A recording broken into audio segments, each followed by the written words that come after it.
Alrighty. Greet you all in Jesus' name again this evening. A year or two ago, I was having a conversation with somebody, and we're talking about, and I can't remember really what decisions. I was talking about somebody and their decisions they were making. I can't remember who or what. Anyhow, he made a comment. He said,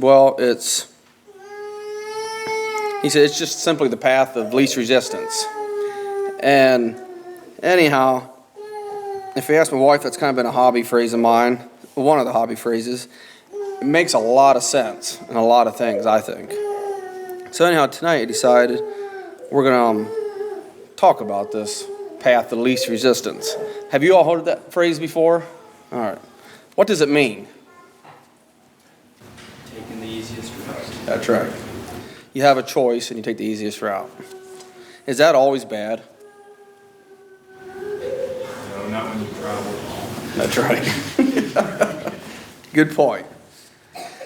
No, it's not. I mean, we make little decisions all day, and we choose the easiest route and all that. But I want to talk more or less, maybe your not life-changing, but yeah, your bigger decisions. But I think if we're always looking for our easy way out, it's going to affect us also in our big decisions as well. What for characteristics do you think of a person that's making decisions like that? Like, very, very good, very good. Lazy. Absolutely. Yep. Doesn't have any long-term goals. Exactly.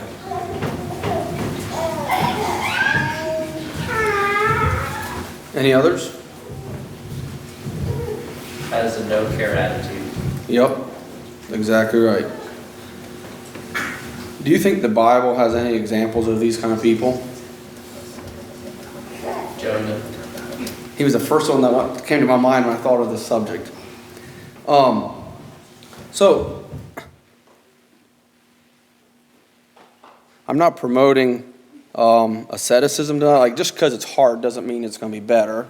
And neither, I'm not saying that we have to go all out in these self-helps and all that, no room for God. But the goal is really behind this is what's driving us and why are we making the decisions we actually are? Like, what's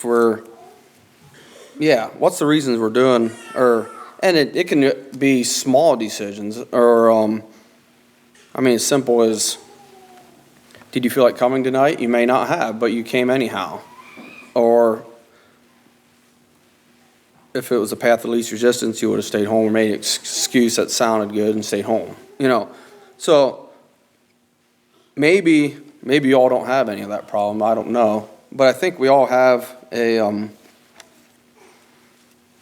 I shouldn't say we all do, I guess, I don't know, but have a tendency, or can have a tendency of doing that. So tonight, what I want to do is, we're going to, first of all, go down through and pick out, a few Bible examples. It can be from the Old or New Testament, of people that went the path of least resistance.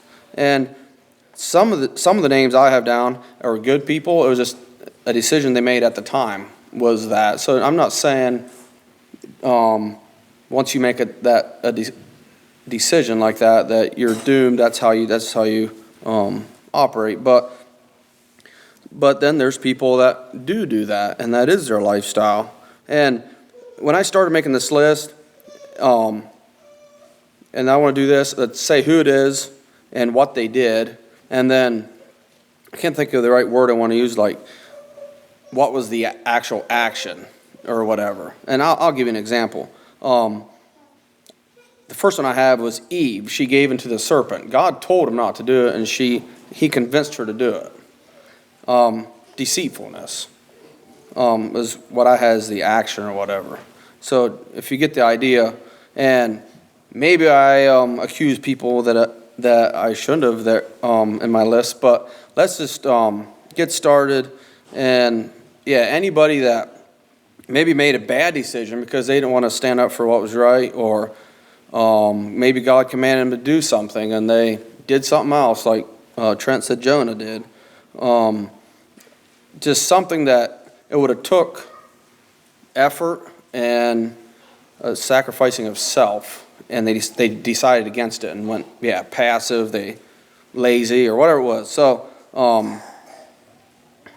who comes to your mind? Saul in the Old Testament, when he offered that sacrifice. Already? Had to think a lot. Absolutely. All well-watered plains, and, yeah, that made his life easier. Yep, absolutely.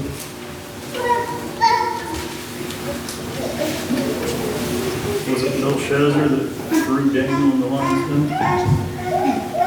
Yeah. No, not Belshazzar. Who? There we go, right there. Yeah, you're right.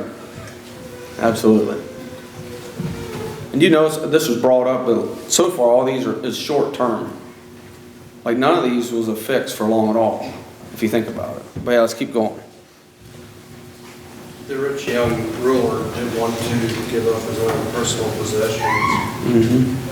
He lost himself. As far as we know. I think Peter did it twice. Mm-hmm. One time when he denied Christ, and the other time it says Paul withstood him to the face and got carried away with other people and excluded the Gentiles, I believe, that weren't circumcised, something like that. Mm-hmm. Yep, very good. But that wasn't his life, though. No, that's why I said that there's some, I have some good men on this list, but there's, at times, they made decisions that, Since Daniel was brought up, what about the other people who captives besides Daniel and his three friends? very good point, I had not thought of that. A little bit more of a question, adding on to what you were saying, but is there any examples of where people did what I often do, and that is not make a decision? You know, we need to make a decision whether we're going to do something or not, but we just don't do it, and then it just kind of makes itself. Mm-hmm. Anyway, I was just thinking of that, and I don't know if there's any examples of that, or maybe touch on that a little bit, I don't know, later on, but that would be one major weakness of mine. Mm-hmm. That's a good question, because actually, when we're done with these, I have ones that didn't, but I didn't go any that just did nothing, so I'd have to think about that. Felix, True. needed more information from the Roman commander, leaving Paul a prisoner for 2 years. And you end up doing nothing. Was it Agrippa that said that you almost persuaded me to be a Christian? You didn't make a decision. That's right. Yeah. Would Pilate have kind of not made a decision by saying, just do with him what you want? Yeah, he would have. Definitely was a path of least resistance. He washed his hands and said, count me out. Or, yeah. And these names that had been suggested, there's a saying, maybe you've heard it, but work smarter, not harder. That's in the workplace, but the same in the spiritual life. We need to use wisdom and discernment in order to deal properly, so we don't take the easy way out. Mm-hmm. But it's so evident sometimes, you just work a little smarter. You might think, well, that's kind of rude, or whatever, but yeah. Use wisdom in what you're doing, and you don't have to work any harder. You can get more done. And the same thing spiritually. Had Saul simply waited, I don't know, was it the next hour when Samuel came to offer that sacrifice? Mm-hmm. You know, use discernment when God tells you to do something, then do it. Exactly right. Yeah, it's just outstanding how all of these, they're short term. I mean, that's all they thought of is the right here and the right now. And yeah, it didn't fix anything. Yeah, you covered you covered a lot of what I had. You added a lot of that I didn't have. But yeah, so if you think about the results of all these people we mentioned, I'm not sure how to ask this clearly. Like, what was the bottom line verdict of all of these? And there's different ones, like we had deceit and blame, and I had one of David and Bathsheba that was lost. There's fear, there's love of money, there's different ones. But what did all these things lead to? I'm not sure what you're fishing for, but selfishness is, Yeah, well, yep. Failure. There. That's the first word that came. But yeah, then I had selfishness, self. But while I was making this list, I didn't think about it, and all of a sudden he's like, all of these are leading to failure. Not one of them conquered anything in that moment, in that decision. So were they all sin? Sometimes in life we use the word, I made a mistake, or I didn't do something quite right. Or is failure sin?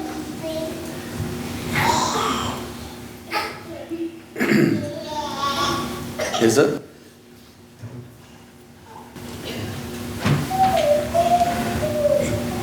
all unrighteousness is sin. I don't think that's all failure. My mind right away goes to what's your life like? What's your track record? Okay, I fail all the time though, I guess. So maybe that's not a good way to think. If you fail to make a phone call, it's probably not sin, Yeah, you're right. unless you promised that you were going to do it, but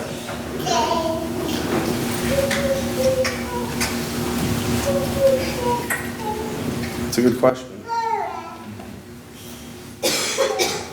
But anyhow, in these cases, all of these people we talked about, or whatever, these situations, we don't look at them and gain like a lot of, strength and admiration for what they did, really. We can learn from them, but like they're not in Hebrews 11 where Spencer read tonight. And so, can that be happening today? Like, if we are caught up in the short-term vision, we talked about its characteristics, and we see people, we find ourselves doing it, we see other people doing it, and then maybe we struggle, we can't get victory or whatever it is. It's pretty obvious you're not going to as long as you keep down this path. So that was something that really stood out to me as I was making that list, and it just really stood out to me. Now let's make a list of people that did stand up or did went against what would have been easier. They chose to do what was right no matter what it took or how hard it was. So, who comes to mind? Daniel. He could have sat on his bed to pray instead of going to the window. Exactly right. And he's still been praying. Joseph? Absolutely. Noah. Yep. Absolutely. Paul got up again after he was stoned. Mm-hmm. Yeah. David played for his life, and he could have killed Saul and got rid of the army. Absolutely. Yep.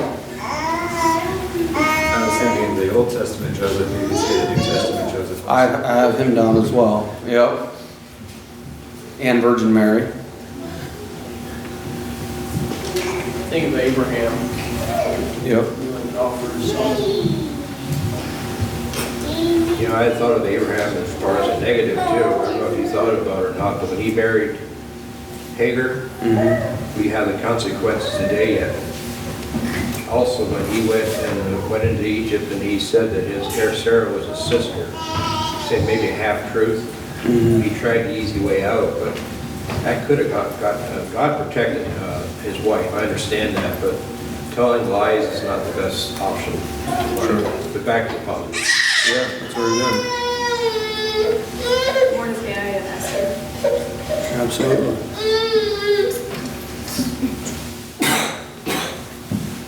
Some of the Old Testament prophets, Mhm. Isaiah, Jeremiah.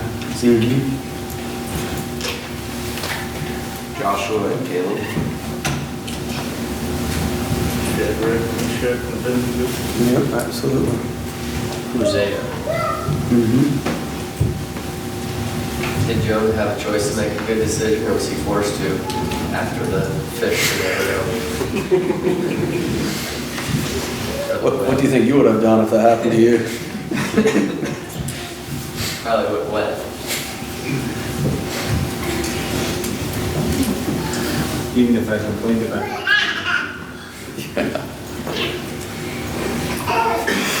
Elijah was actually a good example of both.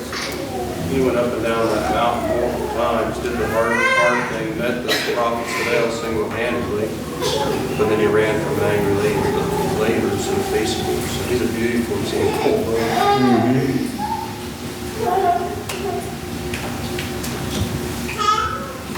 Very good. So, and now this list here is people we look up to, or their lives, we learn a lot. But, so we talked about the characteristic of taking the least resistance, but what's the characteristic of these men, these women? Like, why is it somebody that we really look up to and we can pattern our lives after?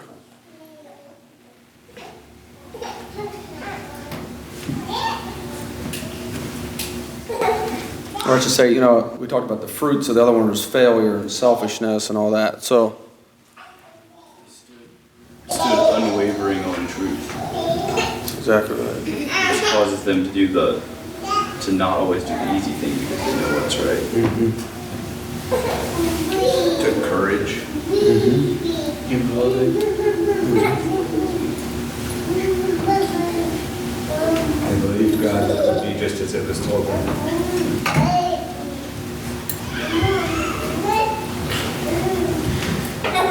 And that's all stuff that if we want to live successfully, that's exactly what we need. And I think that's why we look up to these people. They are a tremendous example, and we can read and they show us how to live victorious. And I did think about it too is, this list here, what they did drew him closer to God. The other list drew him further away from God. And what I like about that is, for me, if I'm making my easy decisions because I don't feel like doing what I know I should, and then I'm like, I complain because it seems like God's nowhere around. Well, it's ridiculous, I guess. No better the word to put it. But if you stop and think about it, like, we do what's right, not what we feel like doing. Don't have that mastered, I'm just saying. Just looking at these examples, it was just very inspiring. Just made it so clear. He wasn't mentioned, but some reason God desired to take him.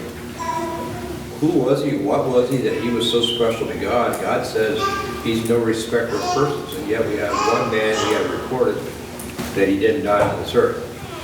Mm-hmm. It says what he did do. He walked with God. Mm-hmm. So what does that pertain to? Our study school lessons have been dealing a lot with keeping God's commandments. And probably Sunday school teachers are getting tired of what you say next. But it's just over and over, we need to keep God's commandments, and that's what the children of Israel do. And when they didn't do it, they found themselves worshiping idols. Mm-hmm. And God is a jealous God, He won't tolerate that. Mm-hmm. So basically, I think Enoch was keeping God's commandments. There was conversation. Exactly. Very good point. So yeah, think of your which group would you put your name in? So I had to think about that. And yeah, I challenge you to, or myself, to stop and think,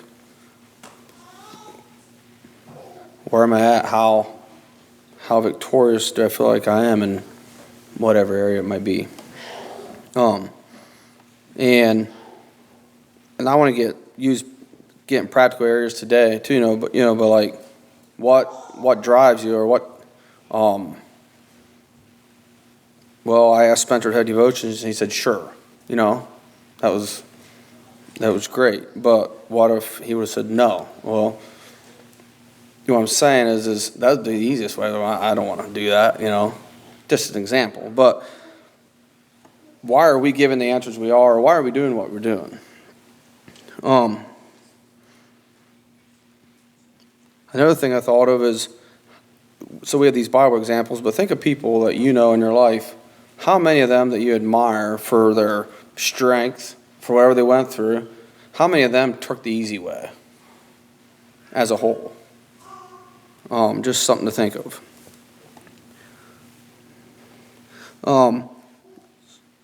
In the Christian life, we hear a lot about it's a battle, it's a fight, and all that. And I just have some verses that just talk about some things to expect of the Christian life. If we're trying to always take the easy path and find the easy route, I guess I kind of question your relationship with God, because if it's a lifestyle of it, because Jesus made it very clear what it's going to be like if we follow him, and it's not going to be easy.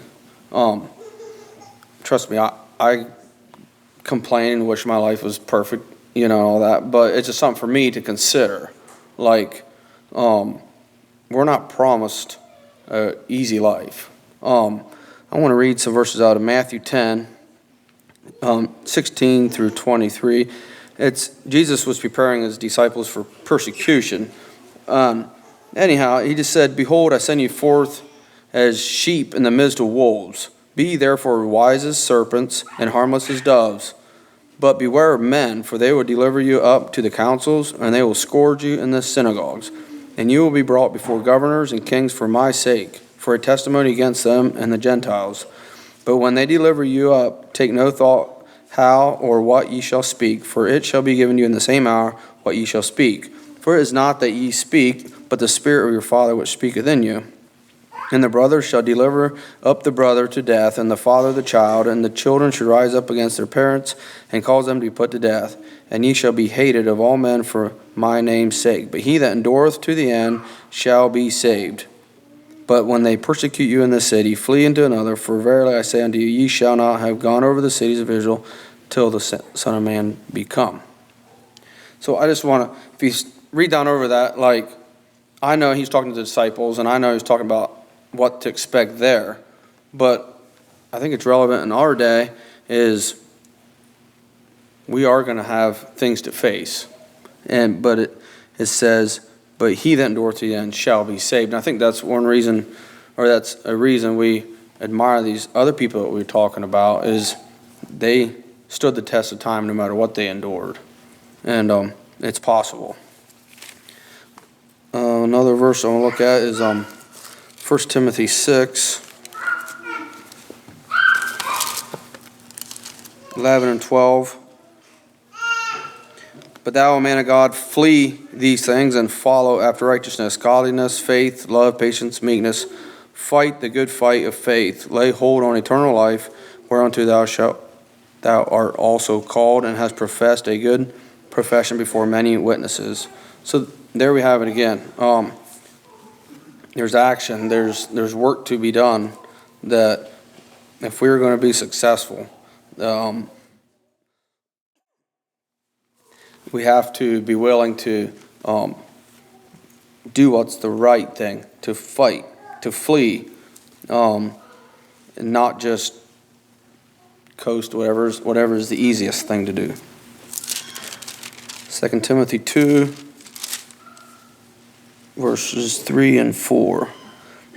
"Thou therefore endure hardness as a good soldier of Jesus Christ. No man that warreth entangleth himself with the affairs of this life, that he may please him who hath chosen him to be a soldier. There we have it again. Fight, soldier, war, none of that it is easy. I mean, in literally war or whatever, there's a lot of effort. There's a lot of strength needed. So let's be willing. Let's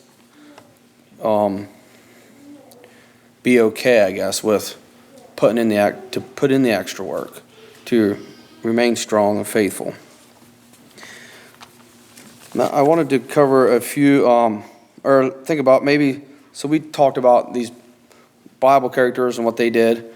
What are some areas today where we can choose? We have the choice of either going down the path of least resistance or put an extra effort forth and doing what it takes. Yeah, I mean, it can be in our personal lives or church life or business, or I mean, it really goes in every area of our life. But what are some areas that come to mind? Like, it can be a little area and it can be a big area. It affects everything, really. I just want to make it practical for us today. One thing that came to mind, when we started talking about the list of people that made good decisions, that reminded me of the type of people that are probably waking up at 4 or 5 o'clock in the morning, not 8 or 9 o'clock in the morning. Making good decisions, I think, it follows all through your life. Mm-hmm. It shows in every area of your life. That's exactly right. And that's just one thing that came to my mind, is they're probably not the people that were sleeping until 8 or 9 o'clock and being bums about life, and yet making good decisions. It kind of runs together. I just about wrote that one down, and then I was like, well, I guess I won't. So thanks for bringing it up, because I agree with that. I think that's where a lot of it where it starts.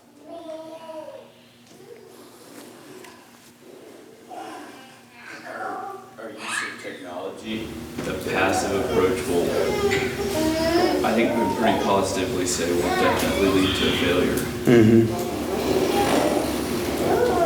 I have that one down. What's the easiest thing to do if you're go to town or somewhere you have to wait? What's the first thing people do? They don't interact. They pull their phone out. It's easy. You don't have to talk to any strangers or anything. And I think we can do that. We do that amongst ourselves too at times. So yeah, very good point.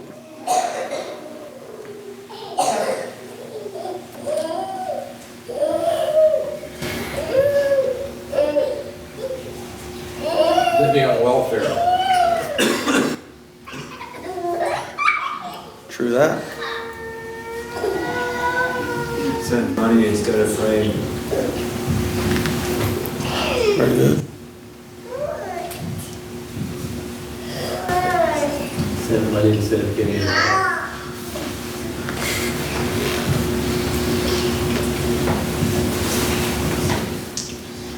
Not giving money.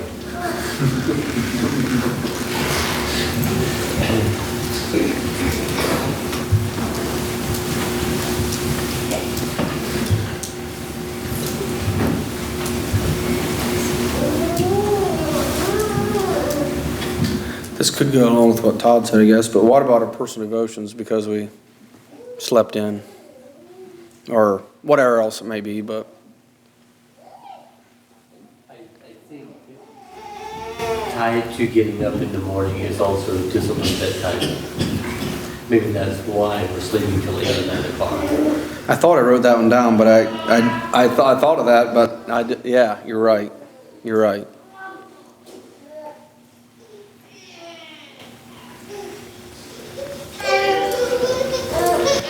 I don't know if anyone dare say it or not, but following Christ. Mm-hmm. And that it can be in activities, in dress, in hairstyles, in most everything in life. Following the crowd is a package of leadership. Driving. Very good.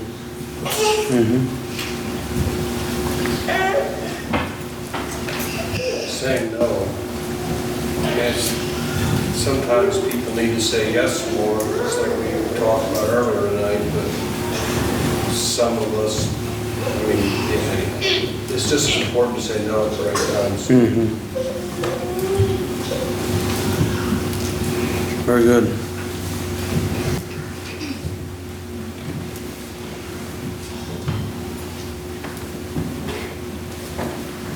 I have one here, I don't really want to say it, but it's the way it's where we're at, but child training or teaching our children.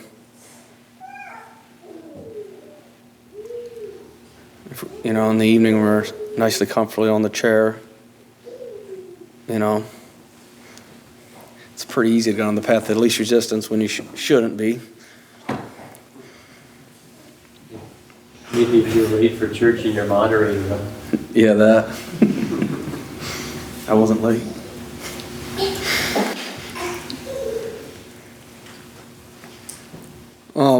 One thing I did think about too is, this is a little deeper, but like,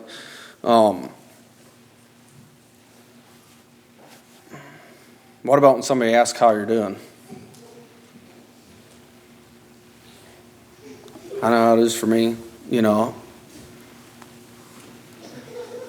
Like, how honest are you going to be? It's fairly easy to, you know, say the normal and the conversation goes on. But just something I thought of. It's not until, if we're openly honest, that usually the person that asks us usually leaves us feeling better. What are you going to say? Well, I was just gonna, it's kind of funny you say that, because I was convicted about that a couple years ago, so I tried to be very honest about that answer.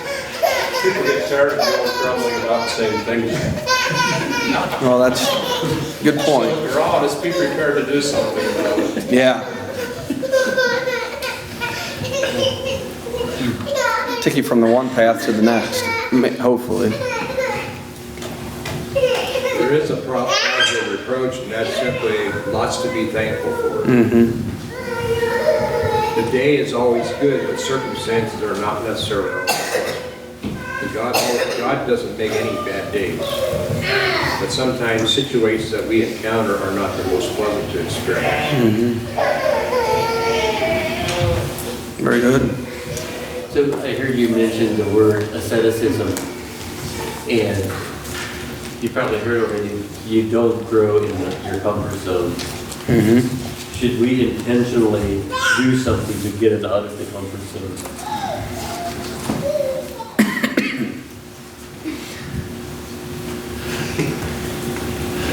I don't want to say.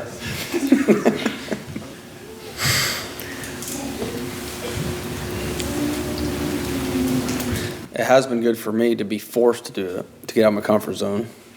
Which is the path of least resistance. That's exactly right. I said I didn't conquer this, I'm just...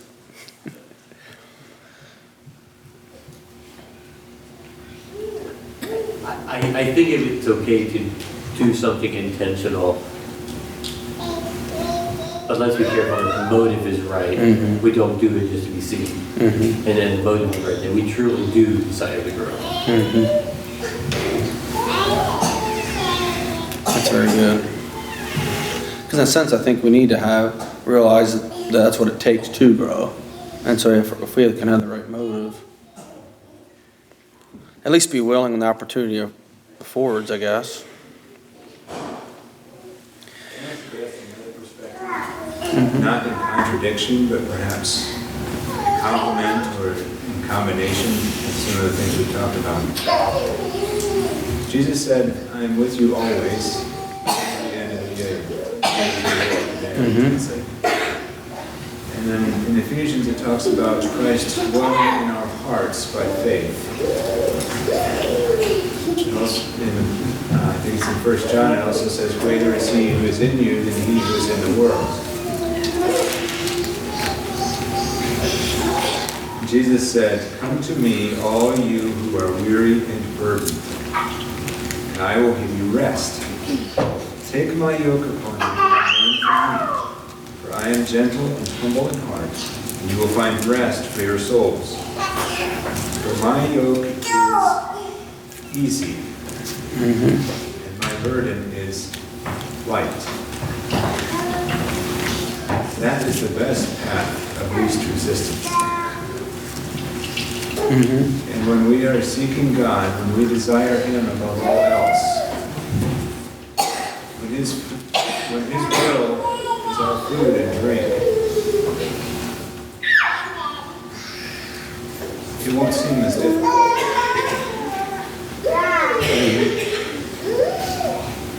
The only thing we have to do is lay ourselves down and He does the rest, right? That's a very good point.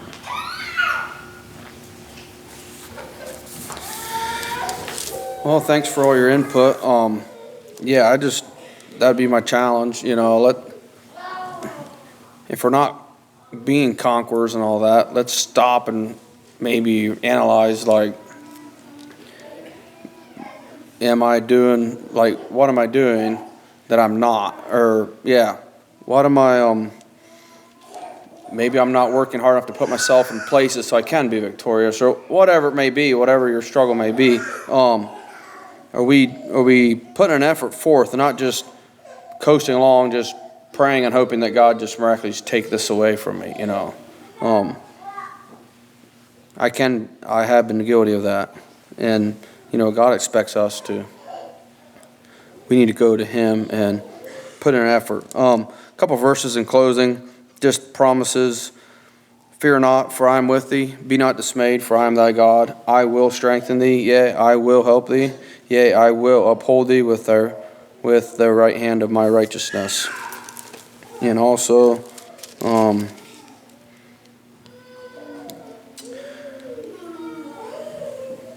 brethren, I count not myself to have apprehended, but this one thing I do, forgetting those things which are behind, and reaching forth unto those things which are before.